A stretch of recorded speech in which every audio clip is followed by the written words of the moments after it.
നമസ്കാരം. ഞാനിപ്പോൾ ഉള്ളത് പാർലി പഞ്ചായത്തിന് മുമ്പിലാണ്. ഇവിടെ ചരിത്രത്തിൽ ആദ്യമായി സാമ്പത്തിക വർഷത്തിൽ 2024-25 സാമ്പത്തിക വർഷത്തിൽ എല്ലാ 20 വാർഡുകളിലേക്കും വികസന ഫണ്ട് ആദ്യമായിട്ടാണ് തുല്യമായി വീതിച്ചു കൊടുത്തിരിക്കുന്നത്. അതിന്റെ കൂടുതൽ കാര്യങ്ങൾ ഇവിടുത്തെ മെമ്പർമാരോട് നമുക്ക് ചോദിക്കാം.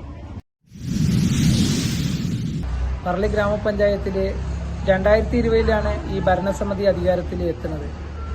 2020-21 സാമ്പത്തിക വർഷത്തിലും 22-23 സാമ്പത്തിക വർഷത്തിലും 23-24 സാമ്പത്തിക വർഷത്തിലും 3 സാമ്പത്തിക വർഷവും ഭാരതീയ ജനതാ പാർട്ടികൾ ജയിച്ച 8 വാർഡുകൾക്ക് മാത്രം ഫണ്ടുകൾ, എല്ലാ ഫണ്ടും CFC ഫണ്ടായാലും മെയിൻ്റനൻസ് ഫണ്ടായാലും എല്ലാം ഇവിടെയൊക്കെ പാർലി ഗ്രാമപഞ്ചായത്തിലേക്ക് വികസനത്തിന് വരുന്ന ഫണ്ടുകളെല്ലാം ഈ 8 വാർഡുകളെ അവഗണിച്ചുകൊണ്ട് രാഷ്ട്രീയപരമായിട്ട് ഒരുപാട് ഫണ്ട് കുറവ് തന്ന് അങ്ങനെയുള്ള ഒരാളാണ് CPM നേതൃത്വത്തിലുള്ള ഒരു ഭരണസമിതിയാണ് ഉണ്ടായിരുന്നത്.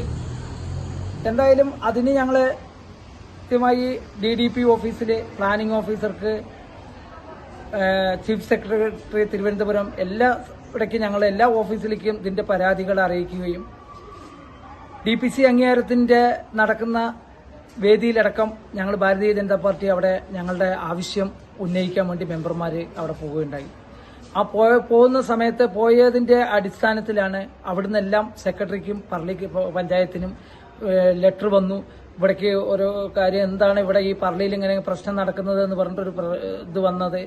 അപ്പോൾ അതിന്റെ ഒരു ഇതായിട്ടാണ് ഈ സാമ്പത്തിക വർഷം എല്ലാ വാർഡിലേക്കും തുല്യമായിട്ട് ഫണ്ട് വെക്കുക എന്നുള്ള ഒരു ഇതിൽ വന്നിട്ട്, പക്ഷേ ഭരണം ഒരു മാറ്റം ഉണ്ടായി. CPM പോയി CPIന്റെ ആളാണ് ഇപ്പോൾ പ്രസിഡന്റായിട്ട് ഇരിക്കുന്നത്. അവരാണ് ഇപ്പോൾ ഈ ഒരു കാര്യത്തിന് പ്രസിഡന്റാണ് മുൻകൈ എടുത്ത് നിന്നത്. എല്ലാ വാർഡിലേക്കും തുല്യമായി അവർ വീതം വെച്ചു. അത് ഞങ്ങളുടെ പാർട്ടിയുടെ 8 മെമ്പർമാർക്കും അത് വളരെയധികം മാനസികമായി വളരെയധികം സന്തോഷത്തിൽ ആവുന്നത്. നമ്മളുടെ വാർഡിലെ ജനങ്ങളെയും കൂടി പരിഗണിച്ച് ജനാധിപത്യം നടപ്പിലാക്കുന്ന ഒരു പഞ്ചായത്ത് കൂടിയായി. ഇത് തുടർന്നും ആര് ഭരണം വരികയാണെങ്കിലും ഇത് തുടർന്ന് എല്ലാ വാർഡിലേക്കും തുല്യമായി ഫണ്ടുകൾ വീതം വെക്കാനുള്ളൊരു മനസ്സ് കാണിക്കണം എന്ന് മാത്രമാണ് ഞങ്ങൾക്ക് ഈ അവസരത്തിൽ പറയാനുള്ളത്.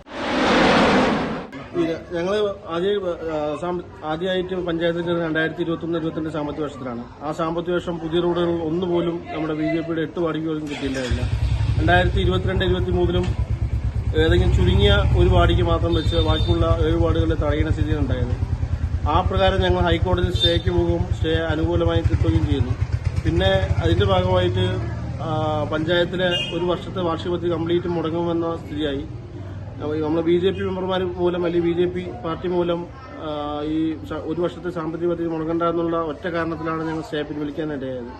2023-24 മറ്റുള്ള വാർഡുകളിലേക്ക് 3 ലക്ഷം രൂപ പുതിയ റോഡിന് വയ്ക്കുമ്പോൾ ഞങ്ങളുടെ വാർഡുകളിലേക്ക് 8 വാർഡിക്ക് 1.5 ലക്ഷം രൂപയാണ് വെച്ചത്.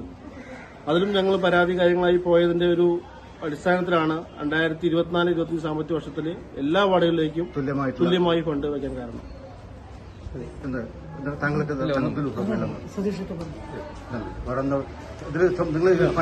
സംതൃപ്തരാണല്ലേ? ഈ ഭരണസമിതി കയറിയതിനു ശേഷം ഇവർ ചെയ്ത പ്രവർത്തികൾ അതിൽ തീർത്തും സംതൃപ്തരല്ല. പക്ഷേ ഞങ്ങളുടെ ഇത്രയും വർഷത്തെ പോരാട്ടങ്ങൾക്കൊടുവിൽ ഈ വർഷമെങ്കിലും നമുക്ക് ഈ ഫണ്ട് തുല്യമായി വീതിക്കാൻ പറ്റിയതിൽ ഞങ്ങൾ സംതൃപ്തരാണ്. ന്യൂസ് 95 വേണ്ടി പാലക്കാട് നിന്നും സനോജ് മന്ത്ര.